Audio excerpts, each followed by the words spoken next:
왜 그럴까요? 조금 앞쪽으로 당겨서 와주시면 우리 강사님한테 큰 힘이 될 것 같습니다.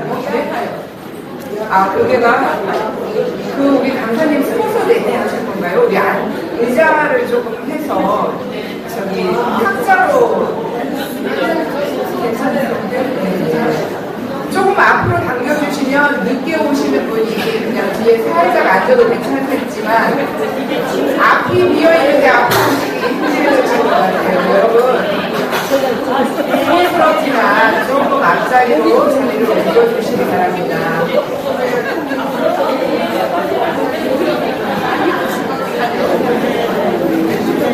협조를 부탁드립니다. 심은정 목사님 그 줄이 쭉 앞으로 오시면 좋겠습니다.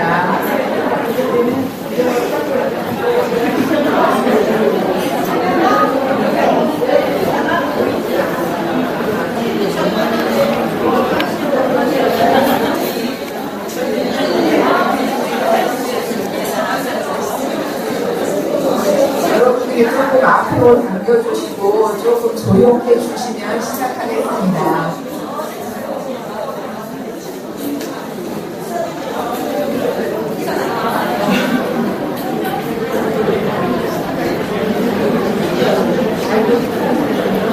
오늘 저녁의 하이라이트입니다. 주제 관련 시간인데요. 제가 기도하고 시작하겠습니다. 위해서 이런저런 시도하신 것들, 그런 것들을 쭉 한번 살펴봤습니다. 그래서 굉장히 저로서는 흥미로운 하나의 그 시간이었는데, 연역을 쭉 살펴보면서, 연역이라고 하는 것은 사실은 그것들이 그저 어떤 객관적 사실의 나열이 아니라, 거기에 이제 그 연역을 누가 기록하셨는지 모르겠지만 거기에 어떤 그 해석이 거기 개입이 되거든요. 무엇을 중요하다고 생각하고 넣어야 될 것인가, 무엇은 사소한 것이라고 빼야 될 것인가, 이것을 결정하는 것은 다 그 기록자의 하나의 의식이에요. 여러분들이 올해의 사건을 기록하시는 분들이 어떻게 기록하실지 나중에 굉장히 흥미롭습니다. 저는 그 50여 년이라고 하는 굉장히 중요한 하나의 여교육자의 전통을 보면서 제가 우선 여러분들하고 이렇게 우리 문을 열면서 제일 먼저 여러분들과 나누고 싶은 얘기는 전통이라고 하는 것이 뭔가, 전통에 대한 두 가지 책임에 대해서 우리 얘기를 나누면서 문을 열겠습니다. 자, 전통이라고 하는 것, 우리 크게는 한국 기독교의 전통, 또 기장의 전통, 또 그 안에서 우리 여교육자의 총회 협의회의 전통. 자, 그 전통이라고 하는 것은 사실은 우리 많은 경우 그것이 주어진 것이라고 생각을 해요. 자, 그런데 전통은 그냥 주어진 것이 아니라 전통은 우리에게 하나의 과제로서 다가옵니다. 자, 그래서 이 전통에 대한 이중적 책임이 있어요. 자, 이 이중적 책임이라고 하는 것이 뭐냐? 자, 전통이라고 하는 것은 많은 경우 사람들은 그것은 그냥 우리에게 주어진 것이니까 그것을 보존해야 된다라고 하는 것이 있는데, 자, 전통을 우리가 받았을 때에 그 전통 안에서 무엇을 보존하고 무엇을 버릴 것인가, 그것을 분별할 책임이 첫째 책임입니다. 자, 그래서 이 과거 전통과 연속성과 불연속성을 어떻게 가질 것인가. 우리가 전통을 그냥 주어진 것이라고 생각한다면은 그것에 대한 비판적 접근을 할 수가 없어요. 기독교 전통도 마찬가지고 인류의 전통도 마찬가지죠. 그 안에는 언제나 우리가 연속적으로 그것을 보존해야 될 전통들이 있는가 하면 단호하게 불연속성을 만들면서 버려야 될 전통들이 있습니다. 그래서 첫째 책임은 보존의 그 전통은 무엇일까? 자, 그 무엇을 보존하는가라고 하는 거에 대해서는 여러분들이 기준이 있어야 되겠죠. 덮어놓고 그냥 어떤 건 보존하고 어떤 거는 버리자라고 하는 임의적인 것이 아니라 무엇인가를 분별할 때는 하나의 기준이 설정이 돼야 돼요. 저는 여교육자 50주를 맞으면서 우리가 과거 전통을 조명할 때 우리는 어떤 기준을 가지고서 어떤 기준을 가질 것인가. 저는 아주 일반적인 하나 표현을 하자면 어떤 것이 생명 사람의 전통인가. 그래서 이 페미니스트 그룹들이 두 가지 하나의 전통 얘기를 하죠. 이 생명 사랑의 전통, 바이오필릭 트레디션, 또 이 죽음 사랑의 전통. 그래서 니크로필릭 그런 생명사랑의 전통이라고 하는 것이 기독교 안에 혹은 기장 안에 혹은 우리 여교육자 협의 안에 어떤 전통들이 있는가. 차별의 전통 그런 것도 우리가 과감히 버려야 되고 또 어떤 생명 혹은 정의, 평화 이런 환대 이런 것들을 확장하는 그런 전통은 아주 가난자랍게 있었다면 그것을 끄집어내서 그것을 강화시키고 확장시켜야 돼요. 그런 보존할 것에 대한 그런 책임이 있습니다. 두 번째 우리의 책임은 전통에 대한 두 번째 책임은 새로운 전통을 만들어야 되는 책임이 있어요. 그래서 이노베이션이라고 그러죠. 그러니까 첫 번째 책임이 하나의 어떤 프리저베이션, 보존하는 거라면 두 번째 책임은 어떤 새로운 전통을 만들 것인가. 자, 여러분들이 50주년 지금 총회를 한다. 저는 근원적인 물음을 물어야 된다고 생각해요. 우리가 지금 하고 있는 일을 왜 하는 것인가? 내가 지금 하고 있는 일을 왜 하는 것인가? 그래서 제가 학생들에게 늘 강조한 그런 영어 말 중에 하나는 이게 우리가 배우고 뭐 클래스 책하고 이런 어떤 주제감을 듣고 할 때 그냥 내면 있었으니까 그냥 하는 거지 그게 아니라 이런 것들을 통해서 평소에는 묻지 않았던 근원적인 물음들과 마주하는 거가 이런 특별한 모임의 의미라고 저는 생각해요. 그래서 저 같은 사람은 와가지고 저는 이제 외부인 아닙니까? 아웃사이더죠. 저 사람 와가지고 여러분들 내부에 어떤 무슨 긴장 관계가 있는지 갈등 관계가 있는지 전혀 알 수가 없어요. 저 같은 사람은 제가 여기에 어떤 의미부여를 한다면은 여러분들이 묻지 않았던 물음들을 묻도록 제가 옆에서 여러분들을 초대하는 거. 그래서 이전에 묻지 않았던 물음들로 여러분들에게 초대장을 보내는 거. 그게 저의 역할이라고 생각을 합니다. 자, 그래서 이 새로운 전통을 끊임없이 만들어갈 때는 근원적인 물을 먼저 물으면서 만들어가야 돼요. 자, 우리가 하고 있는 일. 지금 이 협의회가, 이 여교육자 협의회가 지금 왜 존재하는가? 존재 이유를 물어야 돼요. 이 교회는 왜 존재하는가? 아무것도 당연한 것은 없습니다. 아무것도 당연한 거 없어요. 자명한 것도 없고 당연한 것도 없습니다. 그건 자명한 거잖아. 아무것도 없어요. 여러분들 자명한 거 뭔지 제가 이제 질문을 하지만 여러분들이 굳이 지금 대답하실 필요는 없어요. 자명한 게 뭔가? 자명한 거라고 하는 거 없습니다. 그래서 이 배움이라고 하는 것은 이 자명한 것이 없다고 하는 것에 대한 인식으로부터 출발을 해요. 자, 그래서 새로운 전통을 우리가 창출할 때에 그 새로운 전통, 창출해야 될 새로운 전통은 무엇인가? 기장에서, 기독교에서 혹은 우리 여교육자 협의회에서 새로운 전통, 어떤 전통을 만들어야 되는가? 그런 질문을 하려면은 우리가 이제까지 해온 것을 왜 하고 있는 것인가? 또 이것이 어떤 의미가 있는가? 이 여교육자 협의회가 존재 이유가 있다. 왜 존재해야 됩니까? 옛날에 있었으니까 존재하는 것이다. 저는 이것은 굉장한 에너지 낭비라고 생각해요. 그냥 옛날에 있었으니까 지금 50회나 됐는데 뭐 그냥 하는 거지 뭐. 이러면 우리 시간과 에너지 낭비하는 거예요. 끊임없이 재조명을 하면서 근원적인 물음을 하면서 이 협의회도 새롭게 태어나야 되고 새로운 전통을 만들어야 됩니다. 그래서 이 전통에 대한 두 가지 책임, 이거에 대해서 우리가 생각을 하시면서 그러면서 우리 얘기를 진행해 나갔으면 좋겠습니다. 제가 강연 부탁을 받고서 어떤 주제로 할까? 나는 많은 분들은 여자들이 모여서 그냥 하는 겁니까? 그냥 여자들 얘기만 하면 끝나겠다. 자, 이거에 대한 것은 제가 언제나 두 가지 마음이 있어요. 자, 우리 여성 교육자들이 모였으니까 우리 여성 문제 가지고 얘기하는 것, 그것은 누구나 다 예측 가능한 거라고 생각을 합니다. 근데 제가 이 종교개혁이라고 하는 주제를 들어야 되겠다고 생각한 거는 사실은 여성들이 목회하는 게 아니라 한 인간으로 목회해야 하는 거예요. 여러분들 한 인간입니다. 인간이라고 하는 것은 사실은 남자들은 우리 지금 남교육자 협의회 없잖아요. 그죠? 그 질문들도 해야 돼요. 남교육자 협의회는 없는데 왜 여교육자 협의회가 있는가? 왜 존재해야 되는가?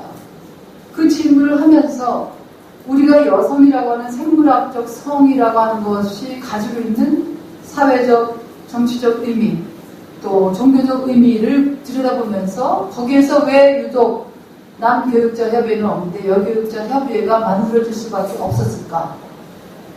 그 문제를 끊임없이 다시 묻고 하면서 이 협의회에 가지고 있는 존재 의미를 재의미를 부여를 해야 돼요. 50년 전에 이 협의회가 만들어졌을 때의 상황하고 지금 상황은 완전히 다릅니다.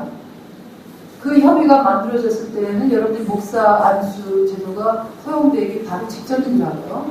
그래서 그때는 여목사라고 하는 개념도 제가 지금 보니까 여교육자 협의회 창립총회가 1968년에 이제 처음 있었고, 목사 제도, 여성 목사 제도 통과된 거가 1974년입니다. 그죠? 첫 목사 나온 것은 또 그것보다 3년 후지만. 그러니까 1968년에 여성들에게 목사 안수를 기장에서 주지 않았을 때에 만들어진 협의회예요, 이것이. 그때 50년 전에 정황하고 지금은 표면적으로는 법적 평등은 보장된 상태죠. 그래서 여성이기 때문에 목사 안수 안 된다. 그렇지만 구체적 평등, 실질적 평등이 법적 평등이 실질적 평등하고 자동적으로 이어진 것이 아니에요. 그러니까 그런 여성이라고 하는 하나의 생물학적 성리, 사회, 정치, 종교적 차별의 이유로 끊임없이 작동되기 때문에 여성들이 그 여성들이 자기 의식화를 위해서 하루 모임이 필요한 거예요. 그래서 언젠가 여교육자 협의회가 필요 없을 때가 올 때까지 그런 때가 언제 올지는 모르겠습니다. 제가 살아있는 동안에는 뭐 안 될 것 같아요. 여러분들 중에는 훨씬 더 저보다 오래 사셔서 이제는 여교육자 협의가 필요 없이 그냥 교육자 협의회에 이 평등이라고 하는 개념이 아예 그냥 디폴트로 작동되는 그때가 오면은 무슨 여학생회, 무슨 여신학자회 다 여자 붙은 거가 필요가 없을 때가 와야 돼요. 그때까지는 이 존재 이유가 있습니다. 그러려면은 여러분들이 자, 내가 여성이라고 하는 의미가 무엇인가? 자, 여성이라고 하는 젠더는 우리에게 출발점이로만 돼야 돼요. 여러분들이 도착점으로, 이 영어로 하면 무슨 포인트 오브 엔트리라고 그러죠. 출발점이 여성이고 도착점도 늘 여성이면 여러분들 어떻게 되겠어요? 거대한 어떤 사회적, 교단적 흐름에 여러분들이 아무런 영향을 줄 수가 없어요. 자, 우리는 여성이지만 모화된 여성. 이 의식이 끊임없이 있어야 됩니다. 제가 이제 저는 미국에서 이제 살고 있잖아요. 가르치고 있잖아요. 한국에서 제가 쫓겨났지만. 자, 거기에는 한국보다 훨씬 더 다양한 그 카드가 있습니다. 자, 젠더 카드 있죠. 레이스 카드 있죠. 저는 백인 주도 사회에서 백인이 아니잖아요. 또 언어 카드가 있어요. 다들 영어가 자기네 나라 말인데서 제가 가르치는 그 클래스 보면은 저만 영어가 제일 경우가 굉장히 많아요. 제 과목은 이상하게 외국 학생들이 잘 안 들어요. 어렵다고. 자, 그런 언어 카드가 있어요. 그런 여러 가지 카드가 있는데, 자, 제가 끊임없이 나는 여성이야. 그래서 모든 과목 여성에 관한 것만 가르치고, 나는 아시아인이야. 그래서 모든 과목을 아시아만 가르치고, 그럼 어떤 결과가 벌어질까요? 내가 인류라고 하는 보편적 구조에 기여할 것이 없어요. 남학생들 많은데, 남학생들에게 무슨 얘기 하겠어요? 또, 백인 학생들 많은데, 맨날 아시아 얘기만 하면은 어떻게 되겠어요? 자, 그렇다고 해서 내가 아시아인이라고 하는 것, 여성이라고 하는 것, 그런 거를 다 무시하겠다는 얘기 아니에요. 자, 그래서 늘 하나의 메타포를 쓰는 게, 여러분들이 여성이기 때문에 누군가가 여러분들을 여성으로 공격한다면, 여러분들이 여성으로서 자기를 방어해야 돼요. 자, 이게 한나 아렌트라는 사람이 왜 당신은 그렇게 유대인성을 강조하지 않느냐라고 하는 비판을 받았습니다. 그때 하는 말이, 나는 유대인이지만, 나는 유대인이기 전에 나는 한 인간이다. 그런데 누가 나를 유태인이기 때문에 나를 공격한다면 나는 유태인으로서 나를 방어한다. 이런 태도가 저는 제가 이제까지 학생들을 가르치고 강연하고 사람들을 만나면서 가졌던 하나의 접근 방식입니다. 그래서 여러분들이 자, 종교개혁이라고 하는 것이 작년 2017년에 500주년 기념을 하면서 다양한 데서 여러 가지 행사가 열렸어요. 제가 큰 그런 행사들을, 제 프로그램들을 몇 개를 예전에 설명 살펴봤는데 이런 젠더 문제를 가지고 접근하는 그런 행사들이 참 없더라고요. 아마 조그만 작은 행사들에서는 그런 것들이 있었는지 모르겠지만은 큰 데서 종교개혁 500주년 기념 강연 큰 데서 하는 거 보면은 강사들의 그 접근 방식이 이 젠더 문제 가지고 종교개혁 문제를 다루질 않았어요. 자, 그래서 여러분들에게 사실은 우리가 출발점이 여교육자 협회라고 하는 여성이라고 하는 것으로 여러분이 출발을 했지만 여러분들의 도착 지점은 다양한 종류의 여러분의 정황에 따라서 여러분은 여성이기만 하지 않습니다. 그렇잖아요? 여성은 여러분들은 여성보다 훨씬 많아요. more than women. 나는 여성이지만 그렇지만 하나의 인간이에요. 그래서 다양한 하나의 그 정황 속에서 여러분들이 한 인간으로서 기여할 수 있는 것들을 끊임없이 만들어 가야 된다고 생각합니다. 그래서 저는 이 크게 보면은 이 종교개혁이 어떤 의미에서 미완성인가, 또 작게 보면은 어떻게 그 종교개혁이 이런 젠더 문제에 영향을 미쳤고, 또 아직도 왜 한국 사회에서 어떻게 더 종교개혁이 발전돼 나가야 되는가, 그렇게 이제 거시적인 접근 또 미시적인 접근을 하면서 여러분들에게 이 사실은 세계에 일어나는 모든 문제를 얘기하는 겁니다. 자, 여성들이 역사 속에서 어떤 존재였는가, 아마 여러 가지로 표현할 수 있겠지만 아주 간략하게 표현할 수 있는 가장 핵심적인 것 중에 하나가 여성들의 역사 속에서 발화의 주체가 못 되었어요. 스피킹 서브젝트가 아니었어요. 지금도 여전히 그렇습니다. 지금 많이 나아진 것 같지만 여전히 발화의 주체, 한국말이지만 우리가 일상적으로 쓰는 말은 아니죠. 영어로는 스피킹 서브젝트라고 해요. 발화의 주체, 말하는 주체. 여기서 스피킹이라고 하는 것은 이렇게 말만이 아니라 그것은 이제 그 언어입니다. 쓰여진 그 지식 체계들, 이 말해지는 체계들, 모든 것을 이제 발화, 스피킹 서브젝트는 역사 속에서 남성이었어요. 자, 그래서 여성은 발화의 객체라고 이제 표현하는데, 발화라고 하는 말 별로 우리가 안 쓰죠, 한국말로. 그래서 스포큰 아브젝트라고 표현을 해요, 영어로는. 그래서 스피킹 서브젝트는 남성들이었고, 거시적으로 전 지구적으로 보면은 그냥 남성 하면은 부정하네요. 자, 그 스피킹 서브젝트는 백인, 그래서 백인, 남성, 중상층, 또 이성애자들, 또 기독교였습니다. 그러니까 우리가 그냥 발화의 주체가 남성이었다, 이것은 그냥 아주 너무나 커다랗게 얘기하는 거지만 구체적으로 보면은 세계의 지식체계 속에서 하다못해 한국 남성들이 발화의 주체는 아니에요. 자, 그래서 우리가 이런 얘기를 할 때는 거시적인 접근도 해야 되고 미시적 접근도 해야 됩니다. 거시적 접근으로 보면은 전 지구적 차원에서 보면은 한국 남성조차도 발화의 주체가 되지 않아요. 지금도. 자, 우선 한국에서 학자 있는 사람이 한국말로 글 쓰면 한국 사람들만 아는 겁니다. 자, 그런데 예를 들어서 미국에서 영어로 학자 글 쓰잖아요. 그냥 그건 자동적으로 세계적이 돼요. 영어로 글 쓰면 번역할 필요도 없어요. 자, 이런 의미에서 발화의 주체가 뭐였느냐? 세계적인 하나의 세계적 차원에서 지식 체계에서 누가 지식을 생산해냈고, 어떻게 그것이 확산되고, 어떻게 소비되고, 어떻게 아카이브 되는가, 보존되는가. 이런 아주 거시적 측면에서 보면은 이 세계의 지식을 지금도 자주지하고 있는 것은 서구, 구체로 얘기하면은 미국과 서구 유럽입니다. 동유럽도 아니에요. 그러니까 프렌치라든지 독일어라고 쓰는 학자들은 그때그때 영어로 다 번역돼요. 영어로 쓰는 학자들은 번역될 필요조차 없어요. 왜냐하면 다른 나라 사는 사람들이 다 영어 읽어야 되거든요. 영어 다 읽어야 돼요.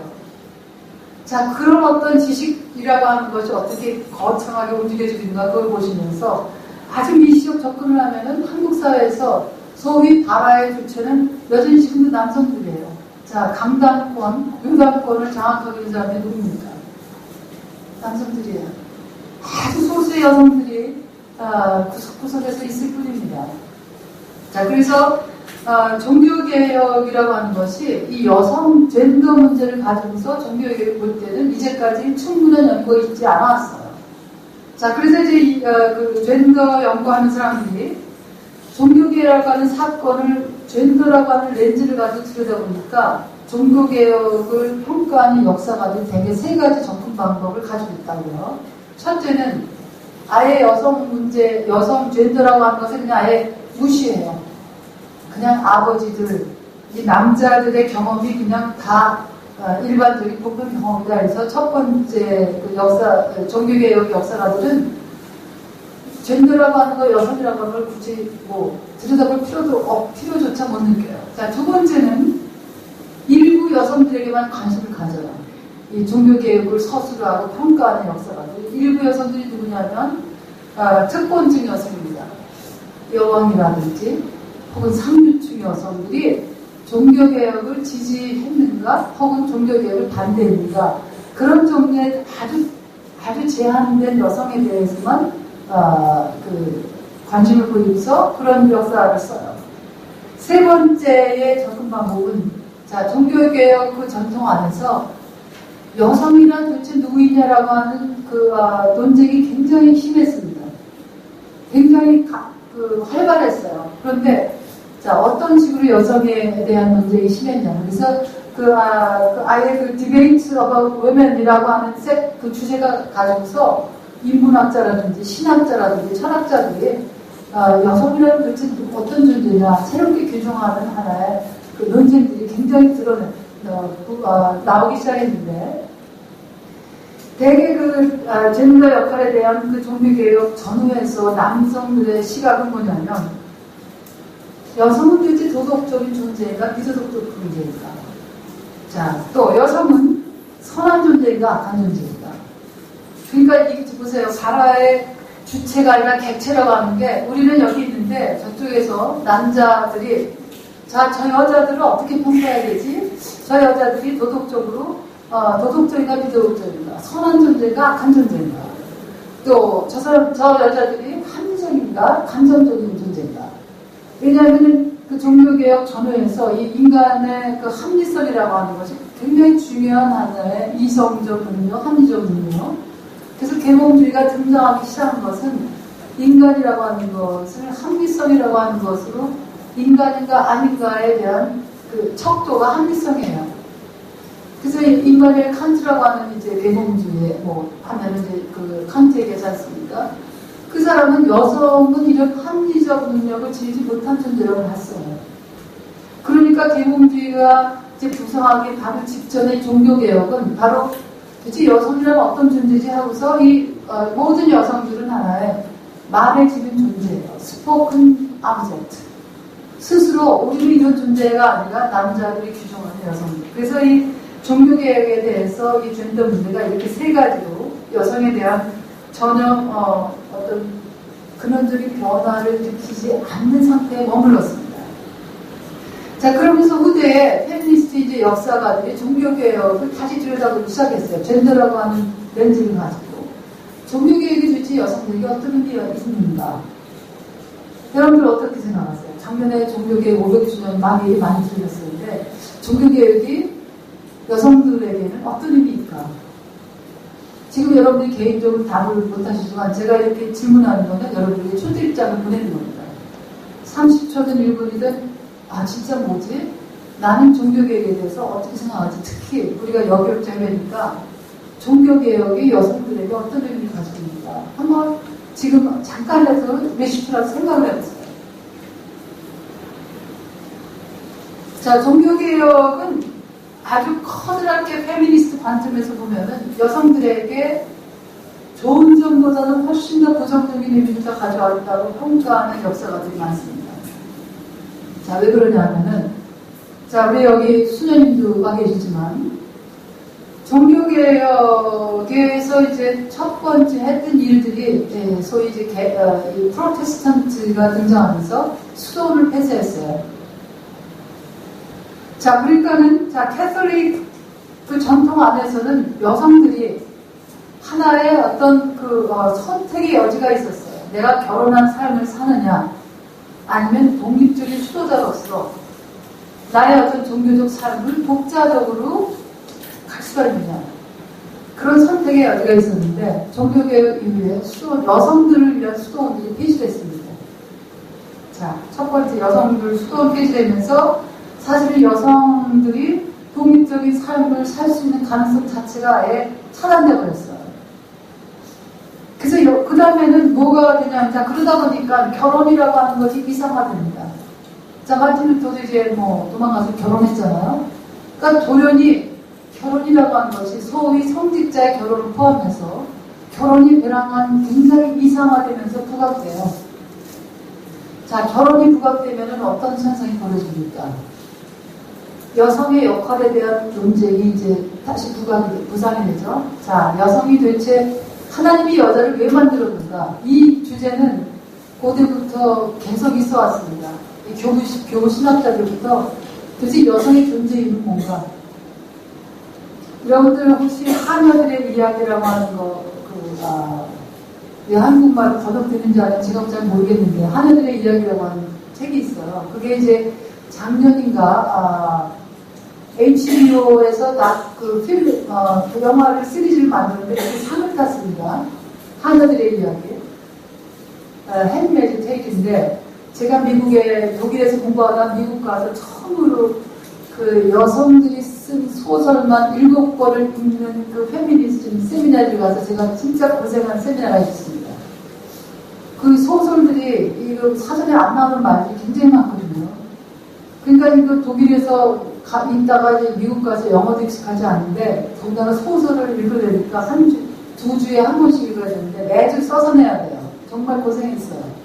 그때 읽은 책 중에 하나가 이제 이 핸드메이드 테일, 하늘의 얘기인데 거기에 보면은 woman이라고 하는 단어가 나와요. 그러니까 woman이 여자잖아요. 근데 거기다가 un을 붙여서, 그러니까 한국말하면 비여성이죠. 그죠? 비여성. 여성이 아닌 여성. 그러니까 여자가 아닌 거예요. 그 woman이라고 하는 단어를 이제 이 소설가가 거기다가 이제 새로 하는데 그게 영화로 만들어졌는데 여성들은 그냥 두 부류로 나눠져요.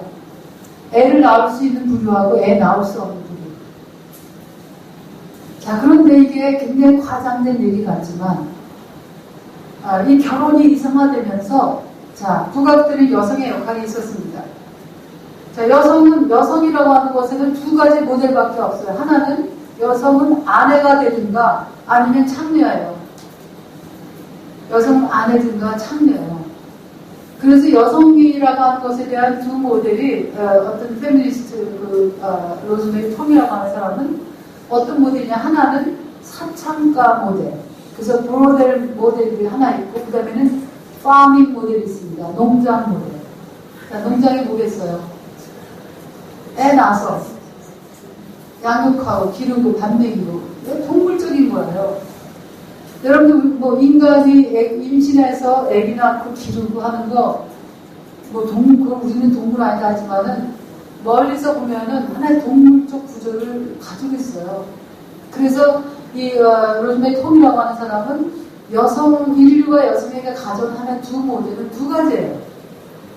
브로델 모델에서 남자의 성적 어떤 것들을 채워주는 역할을 하든가 아니면은 인류 종족 보존을 위해서 농장처럼 애기 낳아서 임신하고 기르고 양육하는, 그래서 파밍 모델, 두 가지 모델을 가지고 있었는데 언어는 좀 다르지만 마틴 루터 또 칼빈 다 여성의 역할을 이렇게 두 가지로만 이해했습니다. 자, 그래서 마틴 루터 같은 경우는 여성의 직업이라고 하는 것, 여성의 보케이션은 하나의 여성의 사명은 뭐냐면 가족 돌보는 거에 여성의 사명입니다. 뭐 놀랍지 않죠. 그래서 만인 제사장인지 루터가 얘기하지 않았습니까? 거기 만인에 여자가 안 들어갔어요. 거기서 프리스트후드하고 올 빌리버스라고 할 때 올자에 여성들은 우리도 거기 들어가는 거다 신난다 그렇게 생각하고서 막 남자들 앞에서 설교하고 그랬던 사람들이 마녀를 몰려서 죽인다는 사람 케이스가 많습니다. priesthood of all believers, 거기 올자에 여성들이 배제됐다라고 하는 거.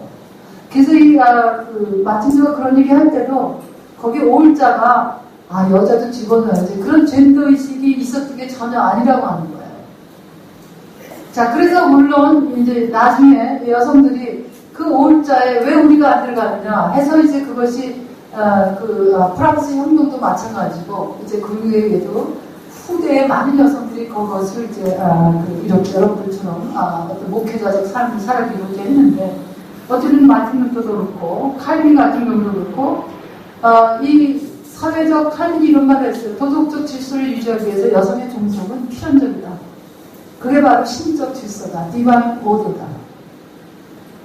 자, 이런 사고를 하고 있는 종교개혁자들이 종교개혁을 했을 때, 자, 여러분들 종교개혁이, 우리가 이제 종교개혁 하고 나서 캐톨릭으로부터, 이렇게 나오는 거를 한국말로는 이제 우리 개신교라고 하지 않습니까?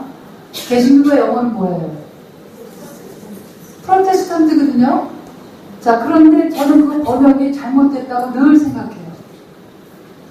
원래 진짜 직역을 하려면 저항교여야 돼요. 저항교. 프로테스탄 겁니다. 저항해야 돼요. 자, 근데 뭐에 저항하느냐. 그래서 끊임없이 물음에 물음을 또 묻고 또 묻고 또 물어야 됩니다. 자, 프로테스탄트는 저항하는 거야. 아까 우리 저항해야 돼. 근데 뭐에 대해서 저항해야 되지? 이 무엇을 모르면은 저항의 의미가 사라져요. 자, 프로테스탄트는 저항교라고 우리가 공식적으로 개신교지만 여러분들은 내면적으로는 그냥 저항교 그렇게 생각하세요. 그러니까 프로테스탄트 원리라고 하는 것은 자, 그 당시 마틴 루터는 무슨 개신교를 따로 만들어야 이런 생각 전혀 없지 않았습니까? 그냥 그 안에서 하나의 개혁을 이루려고 했던 거예요. 소위 갱신운동 같은 거. 자, 그런데 이 개혁이라고 하는 것을 이제 종교개혁, 소위 프로테스탄트 원리라고 하는 것은 상대적인 것을 절대화하는 그 모든 것에 저항을 해야 됩니다. 그게 바로 프로테스탄트 원리예요.